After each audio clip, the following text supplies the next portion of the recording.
Hello, everybody. This is Jose Palomino with another episode of Business Growth on Purpose. And we've been developing a kind of a mini series looking at the idea of strategy, and especially strategy as it relates to owner-led, or let's call it the SMB, SME, mid-market kind of companies, primarily in B2B, right? Where strategy really matters, but could sometimes feel like a little bit of a heady concept. And as a result, sometimes people don't give it as much attention, as much intention as it requires. So we talked about 5 key questions that you need to ask to start building a growth strategy. And certainly when you look at something as broad as strategy, we don't presume that 5 questions covers everything, or that these are the only topics you might have to consider. But they really simplify the discussion and make it possible for you to talk with your leadership team around strategy in a way that can connect a lot of people to the core ideas. And those 5 key questions, and we're going to delve into one of them today, but we're going to start in the order, right? Which is first, what key measurable objectives will you track, create a goal for, and then forecast? So you track it so you could look back in time over how close are you to having achieved that measurable objective. You can therefore establish some goals for yourself, and then you can actually track from a forecasting point of view how you're doing or how you predict you'll be doing.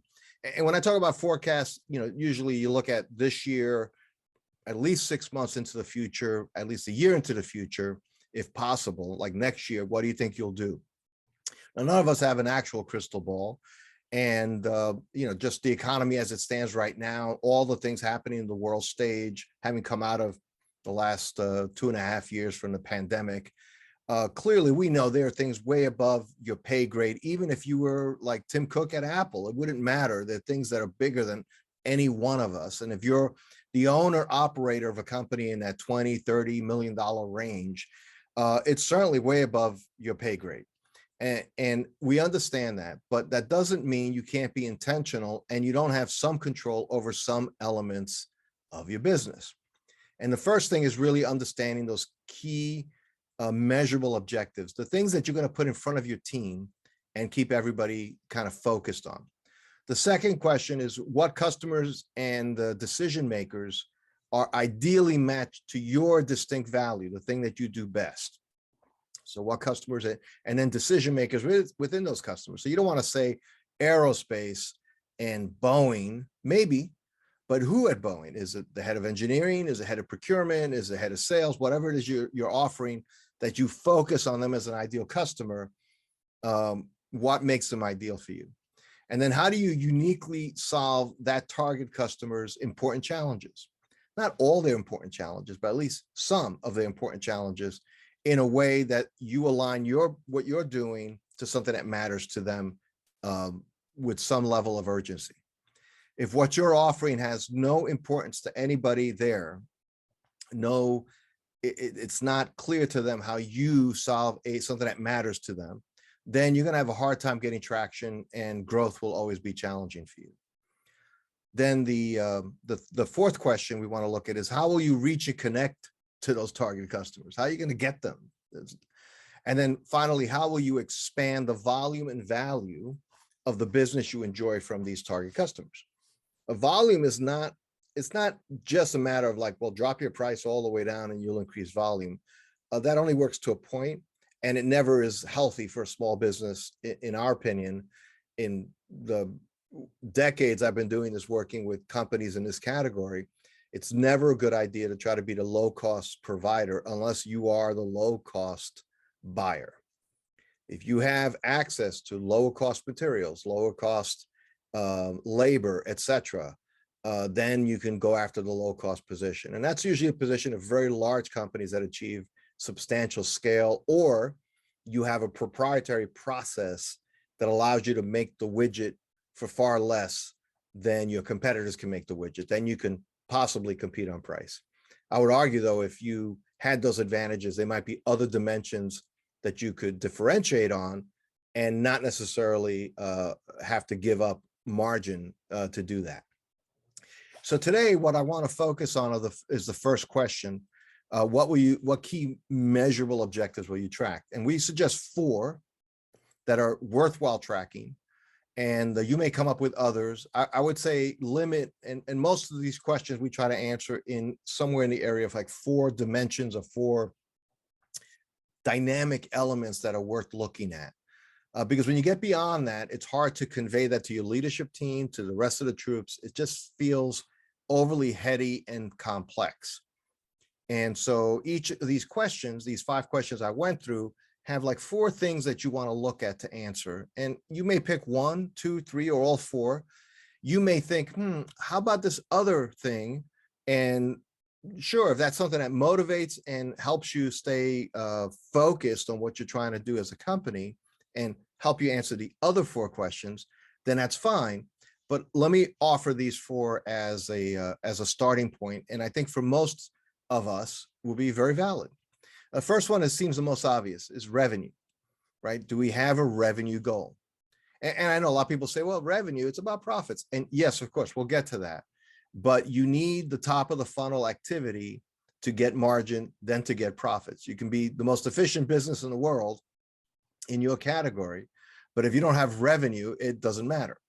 And revenue has a way of being truth serum, especially when you're a small company. You know, I've worked with client companies that the early conversations, I said, well, you know, how big are you? And they said, well, you know, 4 years ago, we did $12 million. I said, wow, that's pretty good because of the category they were in.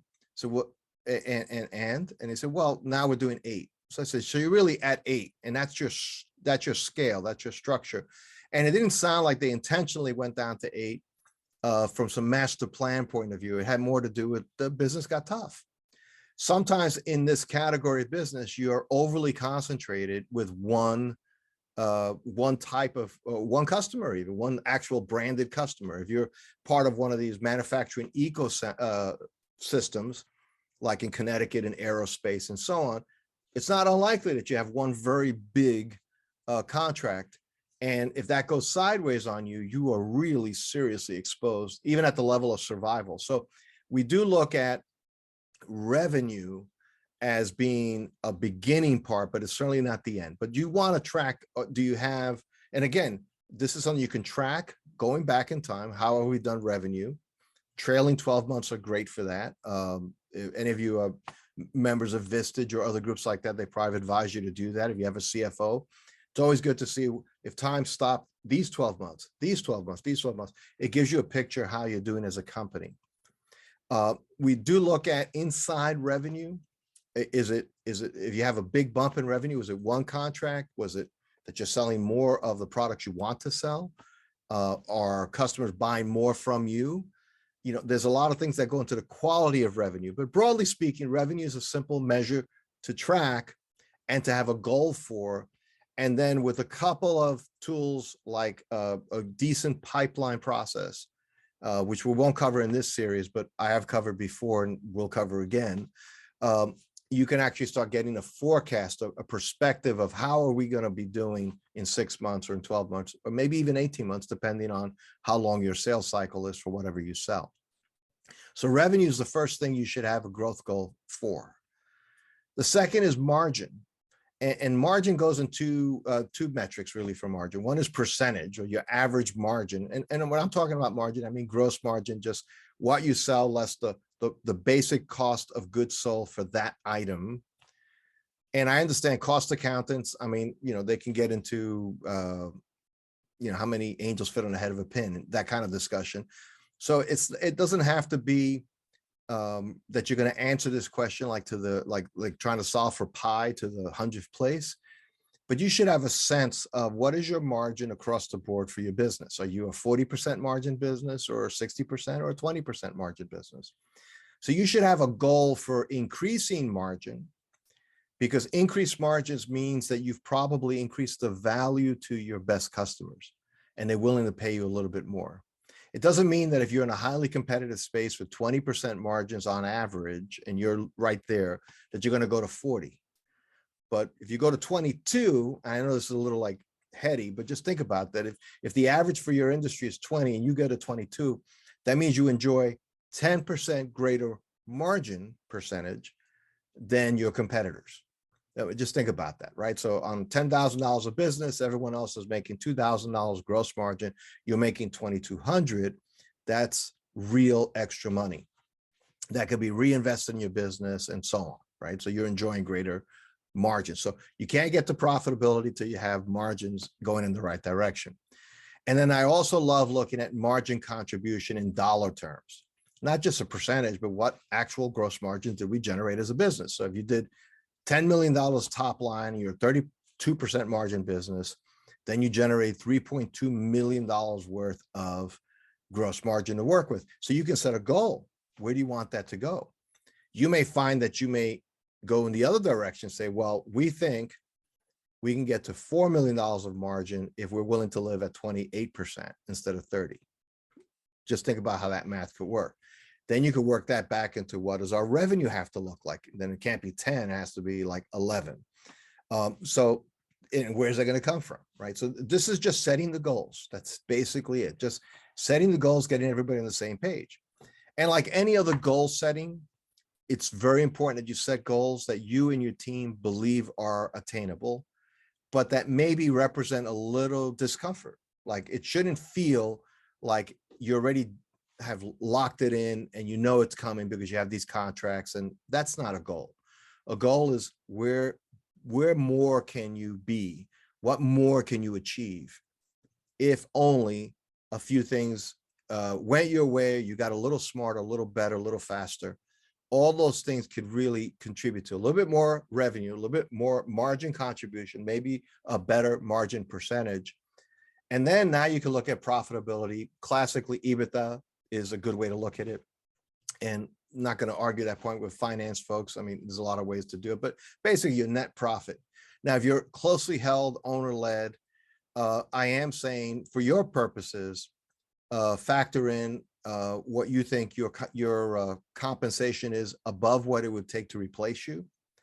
So if you're a CEO and you're pulling, let's say for the sake of round numbers, 400K out of the business annually as salary, and I'm not arguing about tax treatment or anything, just use it to use the round number on the example.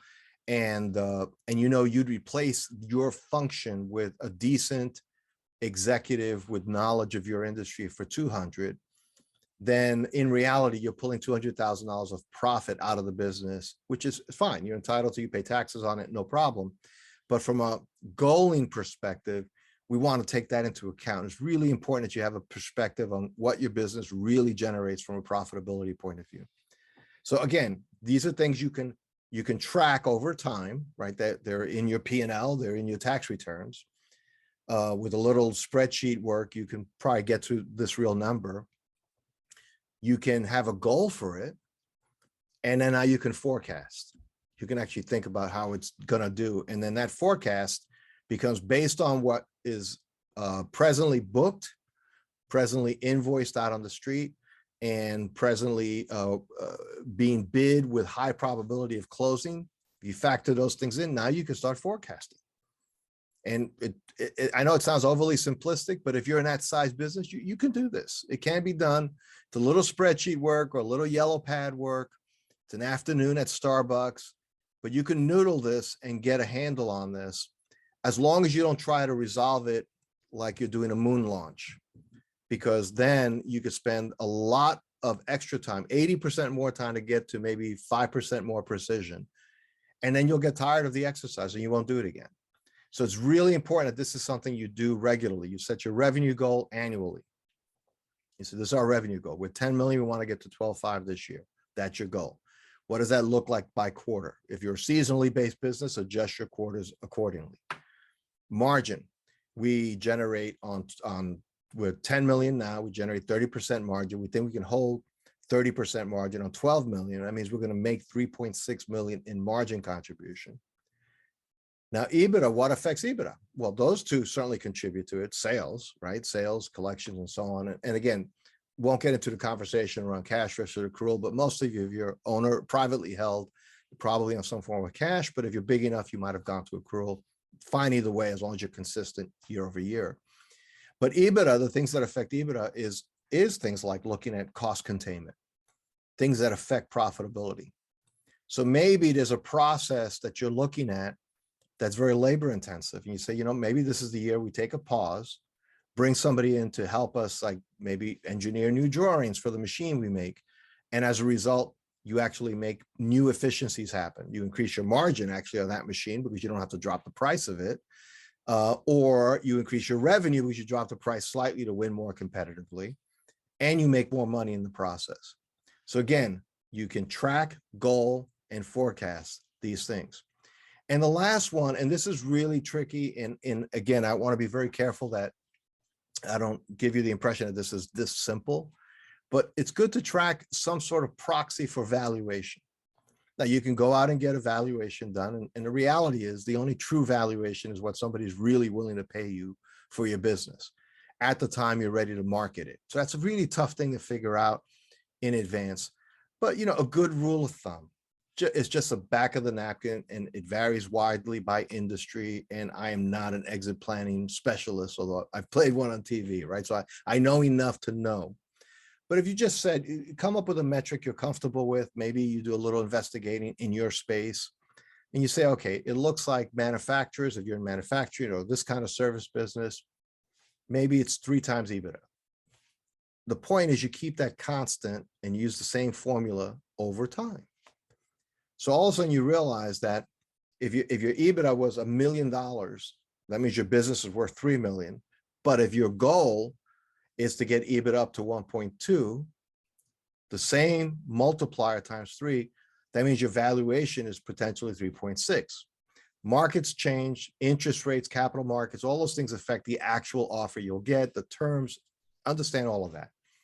But it's good to kind of have just that, and this may be your private radar as the owner. Maybe you don't share this number with your team. But if you have your EBITDA number, you can just back of the napkin say, okay, I'm comfortable with 3.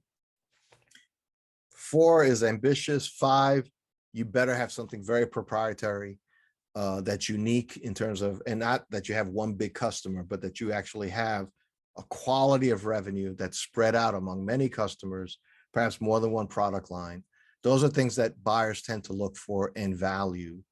But again, not trying to come with an exact valuation, just it's a number that's good for you as an owner to say, okay, that gets interesting for me when that number becomes 5 million or becomes 7 million. So you can even work back into what does that mean in terms of EBITDA, in terms of margin, in terms of revenue goals. So you can start actually putting out a 3 or a 5-year goal for yourself, depending on when you think you want to pull the trigger. And again, who knows what the markets are going to look like in 3 or 5 years? Nobody knows for sure. But it's a good thing to know that what you're working so hard on, probably for many years, has value. The moment, the timing for that value can change. People had beautiful homes in 2008 that they could not sell at any price. In 2006, they could have sold it for amazing prices. And then back into 2012, they could sell it again, but it wasn't a windfall. Markets change like that for businesses as well. And if you've been owning a business for a while, you know this is true. So again, establish growth goals that you can actually track, set a goal for, and forecast.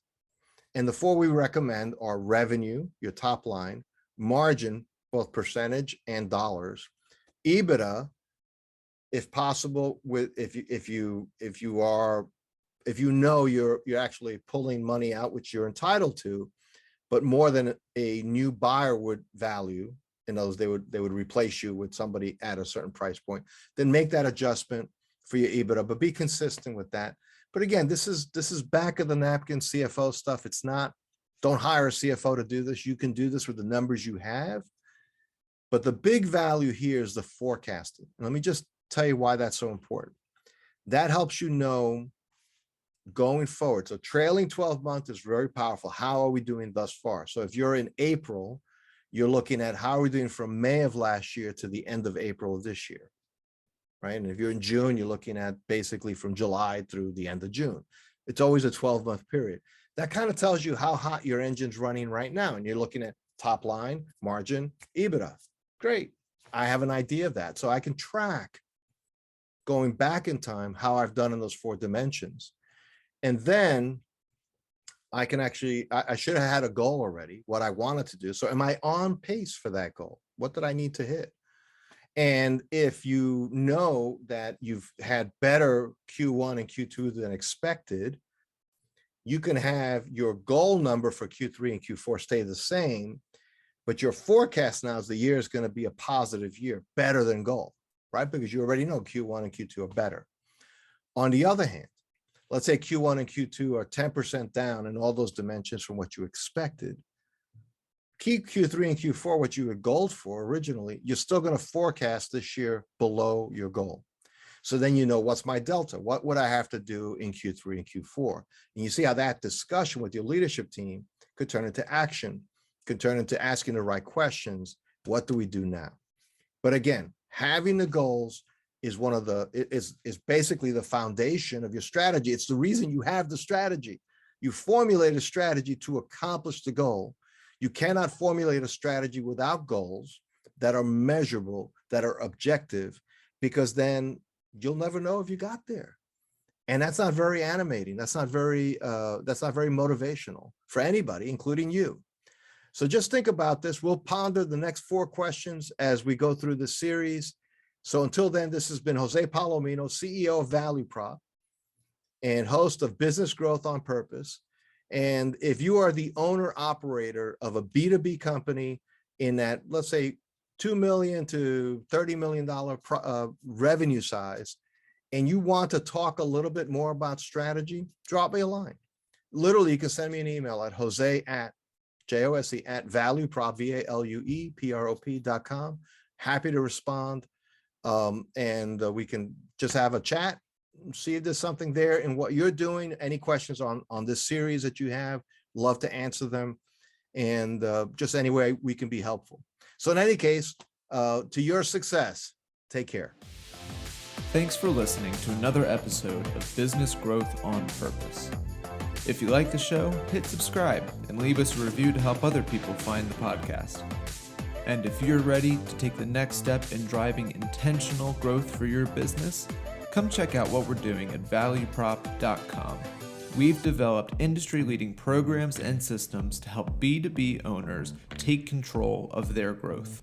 Until then, thanks for listening to another episode of Business Growth on Purpose.